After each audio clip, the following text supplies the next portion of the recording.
C'est une première dans l'histoire. Les reliques du crâne de saint Thomas d'Aquin viennent d'arriver à Paris. Elles y sont du mois de janvier jusqu'au mois de mars, à l'occasion de l'anniversaire de la mort de saint Thomas d'Aquin, 1274.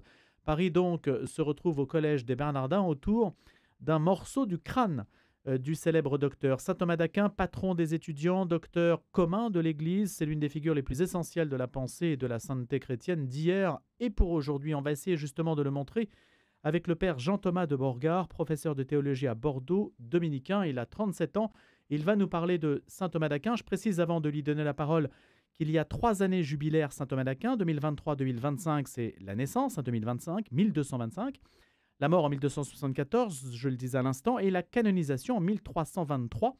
Et donc cette relique du crâne du religieux italien, qui était conservée dans le musée des Jacobins, a été retirée de la boîte scellée dans laquelle elle reposait depuis 1974. Elle a été déposée dans un nouveau reliquaire réalisé par l'artiste Augustin Frison-Roche. Et donc, on peut la voir et on peut, comment dirais-je, s'intéresser à saint Thomas d'Aquin à cette occasion. C'est ce que nous allons faire. Bonjour, père Jean-Thomas de Borgard. Bonjour Louis. Alors d'abord, peut-être sur le sens des reliques. Qu'est-ce que ça signifie précisément? Quel est le sens de cette dévotion? Alors c'est une dévotion, la vénération des reliques, qui était un peu tombée en désuétude. Probablement que pour un certain nombre d'auditeurs, ça paraît assez étrange d'aller se recueillir sur le crâne ou le fémur ou un cheveu de quelque saint que ce soit, fût-il aussi honorable que saint Thomas d'Aquin. Et en même temps, c'est extrêmement traditionnel. D'abord, on en a des traces dans la Bible même, puisque par exemple, on nous dit que des gens, en touchant les os du prophète Élisée, étaient guéris, voire même retrouvaient la vie. Et puis, tout au long de l'histoire de l'Église, effectivement, on va vénérer des reliques. Au fond, l'idée, c'est pas qu'on vénère la dépouille mortelle et le corps d'un saint, mais on vénère la personne, d'une part, qui était dans ce corps, et puis on vénère surtout l'action de Dieu dans ce corps, avec cette idée très importante dans le christianisme qu'on n'est pas des âmes qui flottent dans l'éther, mais qu'on est des êtres incarnés, et que donc c'est merveilleux que Dieu ait pu agir dans ce corps, ce tabernacle de l'Esprit Saint, et donc en l'occurrence ici le corps de saint Thomas d'Aquin. Puis comme c'est la relique du crâne et qu'il s'agit d'un grand théologien et philosophe, finalement que ce soit la relique du crâne, c'est pas mal. Ce qui est inouï, c'est que c'est la première fois que cette relique se trouve à Paris. Alors oui, en fait, là, pendant ces 3 années, le crâne de saint Thomas va se balader un petit peu. C'est une rock star un peu, il fait une tournée à la Michael Jackson ou Madonna. Pourquoi? Parce que, oui, il y a ces 3 centenaires et il se baladait pas tellement jusque-là parce que évidemment c'est un peu précieux et puis parce que le musée des Jacobins ne voulait pas qu'on abîme les précieuses reliques et ils ont bien raison. Donc c'est, entouré d'un luxe de sécurité, de mesures de sécurité nécessaires, mais ça permet de présenter saint Thomas à travers le monde, à travers la France dans un premier temps et le monde aussi, pour que les gens puissent à la fois le vénérer et puis apprendre à connaître ce grand saint. Juste une question, peut-être même incidente, mais qu'est-ce qu'on voit précisément du crâne?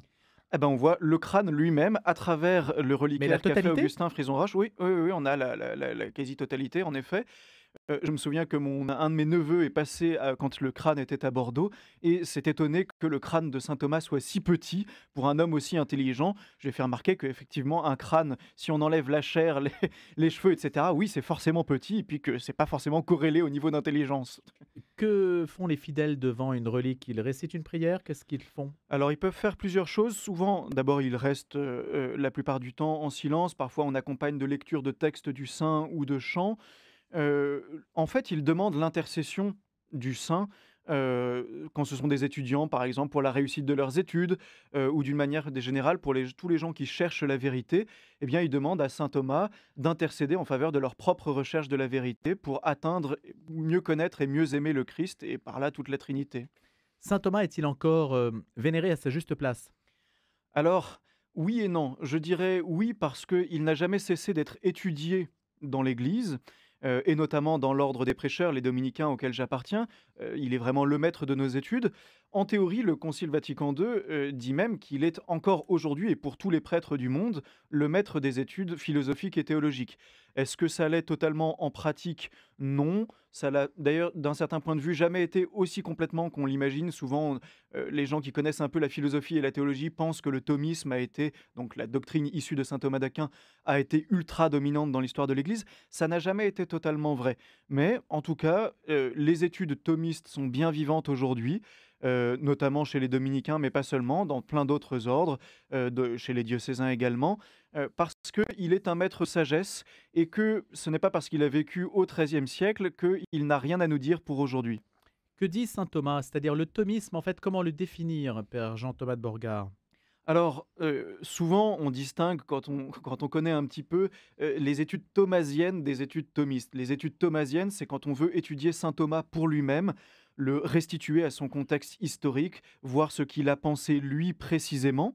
Et puis il y a le thomisme qui, au fond, est constitué de tous ceux qui se sont mis à l'école de saint Thomas d'Aquin, soit pour le répéter, soit pour le prolonger, soit pour en perpétuer l'esprit d'une manière ou d'une autre. On peut penser à des figures comme Jacques Maritain, comme Étienne Gilson, et bien d'autres figures encore, qui se sont mis à l'école de saint Thomas d'Aquin, certains, encore une fois, pour le restituer plutôt à son historicité propre, ce serait le cas d'Étienne Gilson, dans le cas de Jacques Maritain, plutôt pour le prolonger en fonction de problèmes plus modernes. Mais la caractéristique propre de saint Thomas d'Aquin, d'abord, c'est d'avoir acclimaté en contexte catholique la philosophie venue d'Aristote en particulier, ce qui était une opération pas évidente parce que Aristote était un penseur païen qui n'avait pas grand-chose à voir avec le christianisme, mais qui, au plan de la philosophie, au plan de la méthode philosophique, semblait pouvoir être utile à l'expression même de la foi chrétienne.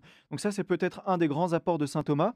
Et puis, un autre apport de saint Thomas, qui est un bien commun de l'Église, il n'est pas le seul à l'avoir dit, mais il l'a porté à un certain point d'excellence, c'est d'articuler au mieux, d'une part, la foi et la raison, en postulant évidemment qu'il n'y a pas de contradiction entre l'un et l'autre, puisque et la foi et la raison ont Dieu pour auteur, ultimement, donc Dieu ne se contredit pas lui-même, donc la foi ne contredit pas la raison. Et puis peut-être également entre la grâce et la nature. C'est-à-dire que la grâce, l'œuvre de Dieu, ne vient pas supprimer la nature, ne vient pas la contredire, elle vient se greffer sur la nature, c'est-à-dire les forces naturelles de l'homme, pour les surélever dans leur propre ligne. C'est une controverse qui a animé toute l'histoire de l'Église catholique, entre la part que l'on accorde à la nature et celle qu'on accorde à la grâce. Évidemment, avec peut-être le plus souvent une mauvaise conception qui est au fond envisager les rapports entre la nature et la grâce, entre l'homme et Dieu, l'action de l'homme et l'action de Dieu, au fond sur le modèle des vases communicants. C'est-à-dire que si je retire quelque chose à l'homme, c'est pour le donner à Dieu, si je retire quelque chose à Dieu, c'est pour le donner à l'homme. Et donc on a ce système de vases communicants. Or, ça n'est pas du tout comme ça que ça fonctionne, et ça n'est pas du tout comme ça que l'a modélisé saint Thomas, parce que la nature et la grâce ne sont pas sur le même plan, de telle sorte qu'en réalité, lorsque Louis Dauphren pose un acte bon, ou n'importe qui pose un acte bon, eh bien c'est 100% l'acte de Louis Dauphren et 100% l'acte de Dieu, mais pas sur le même plan. Et quand l'acte est mauvais? Et quand l'acte est mauvais, alors là, c'est la difficulté, et Là, c'est c'est moi qui difficile à prends, là. entendre. Bah, c'est vous qui prenez parce que le péché, c'est la seule chose qui nous est totalement attribuable parce que Dieu n'a aucune part au péché. Mais sur l'idée que Dieu, sur la croix, a sauvé l'humanité pour de bon et que donc mes actes, en fait, ne contribuent pas à mon salut dans la mesure où Dieu a racheté tous les péchés. Alors, ça, on n'a pas attendu saint Thomas pour le dire, puisque c'est déjà dans la première épître de saint Pierre et puis saint Paul. Nous pouvons participer à l'unique sacrifice du Christ. Si vous voulez, l'offrande que le Christ fait de sa vie sur la croix, en elle-même, suffit pour sauver tout le genre humain. Et toutefois, parce que nous ne sommes pas des marionnettes et que Dieu ne veut pas nous sauver comme de l'extérieur, sans que nous ayons aucune part à l'œuvre de notre salut, il nous est donné de participer, chacun selon notre mode, à notre propre salut en nous associant à l'œuvre du Christ. Et c'est ça qui est très beau, c'est que, par exemple, si ce matin, il vous arrive de subir quelque chose, un petit malheur, eh bien vous pouvez offrir ce petit malheur et ainsi participer d'une part à votre propre salut et puis au salut des autres. Et d'une manière générale, toute notre vie théologale, toute notre vie chrétienne peut participer à l'œuvre du Christ en croix et à l'œuvre du Christ durant toute sa vie. Père Jean-Thomas de Borgard, la réforme protestante, pourquoi a-t-elle eu lieu si l'ordonnancement créé par saint Thomas était si parfait? Alors d'abord parce que, encore une fois, il suffit pas que quelqu'un dise la vérité pour qu'elle soit crue par tous et fermement établie partout. Et puis parce que, il y avait ce courant plutôt issu de saint Augustin, qui est un merveilleux docteur, mais qui, par l'ampleur de son œuvre, et peut-être dans une certaine mesure, son côté moins systématique, a donné lieu à tout un tas de tentatives théologiques, dont certaines très bonnes et d'autres un peu plus discutables.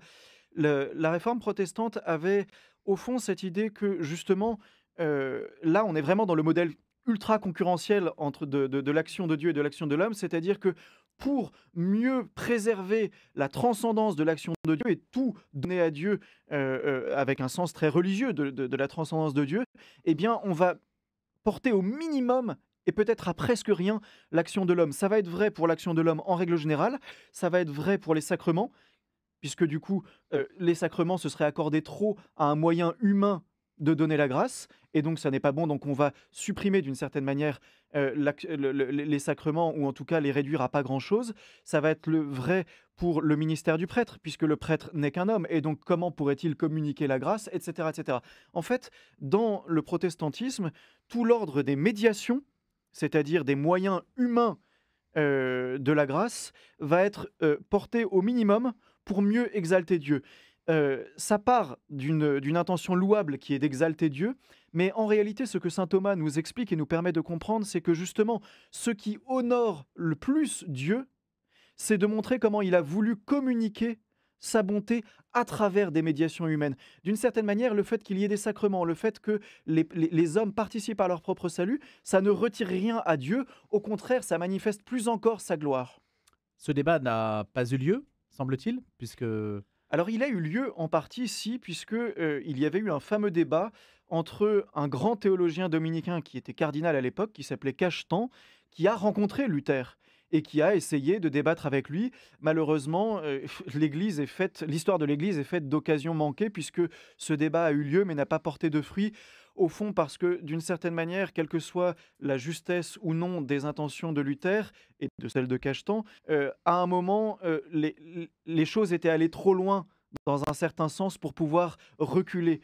C'est souvent comme ça dans un débat, c'est qu'on est porté par la logique de son propre raisonnement jusqu'à une certaine extrémité où il devient impossible de reculer sans avoir l'air de se dédire. Et puis par ailleurs, à un moment, forcément, les positions deviennent des positions d'école, se figent, se durcissent de telle manière que ça devient beaucoup plus difficile de trouver un point d'accord. Et puis il y a l'orgueil, bien sûr, hein. Chacun défend sa Évidemment. propre notoriété. Il faut avoir le courage de se dédire, c'est pas facile. Thomas d'Aquin, vous l'avez dit, a assimilé Aristote. De quelle manière l'a-t-il fait? Alors il l'a assimilé de manière critique. Ici, je voudrais dire quelque chose d'important, c'est que souvent on entend des théologiens ou des philosophes dire, après tout, ce que saint Thomas d'Aquin a fait avec Aristote au XIIIe siècle, on pourrait le faire avec telle ou telle philosophie contemporaine. C'est-à-dire dire, elle n'est peut-être pas nécessairement chrétienne en elle-même, mais elle nous dit quelque chose qui peut servir à l'expression de la foi. En théorie, c'est tout à fait vrai. En pratique, saint Thomas ne s'est pas contenté d'assimiler Aristote tel quel, il l'a christianisé. Il l'a d'ailleurs un peu trituré. Aujourd'hui, on serait beaucoup plus scrupuleux vis-à-vis du respect des textes. C'est-à-dire que saint Thomas n'hésite pas de temps en temps à faire dire à Aristote bien plus qu'Aristote ne dit lui-même, parce que ça sert son propos. Et par ailleurs, Aristote avait quand même une qualité éminente aux yeux de saint Thomas, c'est que Aristote, d'une part, avait une grande confiance dans la capacité de l'intelligence humaine à atteindre la vérité, à atteindre la réalité. Ce qui n'est pas le cas de la plupart des philosophies aujourd'hui qui, au fond, nous disent qu'on ne peut pas réellement atteindre la vérité. Notre intelligence n'atteint qu'une certaine représentation de la réalité et non pas la réalité elle-même. De telle sorte que ce qu'a fait saint Thomas avec Aristote, en commentant Aristote, en le faisant servir à un propos théologique, ce n'est pas certain qu'on puisse le faire exactement dans les mêmes termes avec la plupart des philosophies modernes. En tout cas, si on le fait, il faut le faire de la même manière que saint Thomas, c'est-à-dire en le christianisant. Or, aujourd'hui, c'est beaucoup plus difficile de le faire parce qu'on a davantage de scrupules à instrumentaliser, il faut bien le dire, un auteur, en dépit de ce que l'auteur lui-même dit de lui-même. Père Jean-Thomas de Borgard, aujourd'hui, la philosophie est dominée par la phénoménologie déjà depuis pas mal de temps, qui, à ma connaissance, se situe plutôt en rupture avec les écoles précédentes, en particulier le thomisme, qui est perçu comme surplombant, autoritaire et figé. Quel regard portez-vous sur la phénoménologie? Alors je crois qu'on n'est pas obligé d'opposer la phénoménologie, à la pensée de saint Thomas. D'ailleurs, il y a au moins un exemple fameux de quelqu'un qui a essayé de réconcilier les 2 et qui n'est, personne d'autre que saint Jean-Paul II, qui avait une formation, très nettement thomiste et qui, par ailleurs, était extrêmement ouvert à la phénoménologie, pardon, notamment à l'école d'un auteur qui s'appelle Max Scheler. Je crois que, l'important, c'est que la phénoménologie, comme son nom l'indique, s'intéresse aux phénomènes et ne prétend pas rendre raison, des causalités de l'être. Alors là, on entre dans des choses un peu techniques, Non, non, mais mais allez-y. ça pour dire que, au fond, on peut avoir une approche complémentaire. C'est-à-dire que, la phénoménologie va s'intéresser à des choses auxquelles la pensée thomiste s'intéresse moins, mais probablement sur le fondement de ce que peut en dire la pensée de saint Thomas. C'était d'ailleurs tout le sens de l'encyclique Fides et Ratio, publiée par Jean-Paul II, pas mal sous l'influence de Ratzinger d'ailleurs, en 98 de mémoire, qui disait justement, on ne peut pas se passer d'une réflexion sur l'être et les causes de l'être, et ça c'est plutôt ce que l'on fait à l'école de saint Thomas, et en même temps on peut en complément avoir la phénoménologie qui s'intéresse aux phénomènes, à la manière dont les choses sont perçues dans le vécu des personnes, etc., etc. C'est-à-dire un versant plus subjectif, qui s'accorde bien avec les mentalités contemporaines, auquel saint Thomas s'intéressait moins. C'est vrai que dans la tradition thomiste, on s'intéresse à l'objectivité des choses, et je pense que il est toujours bon de poser ce qui est objectif, puis de le compléter par un versant subjectif, alors qu'il est plus difficile de partir de ce qui est subjectif pour remonter à l'objectif, et surtout en phénoménologie, où au fond, on s'interdit d'aller plus loin que le plan des phénomènes. Pourtant, la question clé d'Heidegger, c'est quand même la question de l'être, hein. Oui, oui, oui, oui, bien sûr. Et en même temps, chez Heidegger, justement, on est le berger de l'être, comme il le dit, mais au fond, on est un berger qui, d'une certaine manière, si on veut absolument filer la métaphore, heu, est expert à son propre trou. C'est-à-dire qu'il n'y pénètre jamais. Avec saint Thomas, et peut-être ça, c'est la différence que fait la confiance qu'un chrétien fait dans l'intelligence reçue par Dieu, nous avons une certaine capacité à pénétrer le mystère de l'être. Et c'est extrêmement important pour une raison très simple. C'est que dans la foi, nous croyons que justement un acte de foi posé par un chrétien atteint réellement Dieu et non pas simplement une représentation de Dieu ou la perception subjective que nous en avons. De telle sorte qu'il est extrêmement important d'avoir un fondement réaliste à notre pensée, sans quoi nous n'atteignons pas Dieu réellement, et alors au fond notre vie de foi, c'est simplement ce que nous vivons dans notre tête, c'est la représentation que nous avons de Dieu. Elle peut être juste ou elle peut être fausse, mais en tout cas, elle n'atteint pas Dieu lui-même. Et c'est terrible de penser que toute notre vie de foi se déroule au fond sans atteindre Dieu lui-même. Finalement, Père Jean-Thomas de Bourgard, aujourd'hui, on vit surtout dans les représentations et il Oui. y a une forme de dictature des représentations et ça donne plus de place à un courant comme la phénoménologie qu'à un courant comme le thomisme. Oui, évidemment, Comment le faire revenir dans la course? je crois que, alors là, c'est presque faire un peu de la philosophie de boulevard, mais on va comprendre ce que je vais dire là. Je crois que justement, notre époque, d'une certaine manière, crève d'un épuisement de la représentation subjective. C'est-à-dire que on voit bien, dans le débat public, dans le débat même universitaire, que chacun est prisonnier de ses propres représentations, de sa propre subjectivité, de sa manière d'être au monde. Je suis ceci, cela, donc je pense ceci, cela, et on voit bien qu'on n'arrive plus à confronter, des idées parce que chacun est prisonnier de sa propre représentation. De telle sorte que, en creux, il y a un besoin d'une pensée réaliste, qui permet de casser la barrière de représentation subjective pour pouvoir, avoir un langage commun, et s'intéresser à l'objet et non pas seulement comment dire? Au débordement des subjectivités, et dans la vie de l'Église, ça se manifeste aussi, au sens où, chacun va présenter son ressenti personnel comme la norme de la foi. Or, il y a une norme de la foi qui est objective, sur laquelle viennent se greffer évidemment les ressentis personnels. Il ne s'agit pas de dire que, nos émotions, nos ressentis n'ont aucun intérêt ni aucune importance.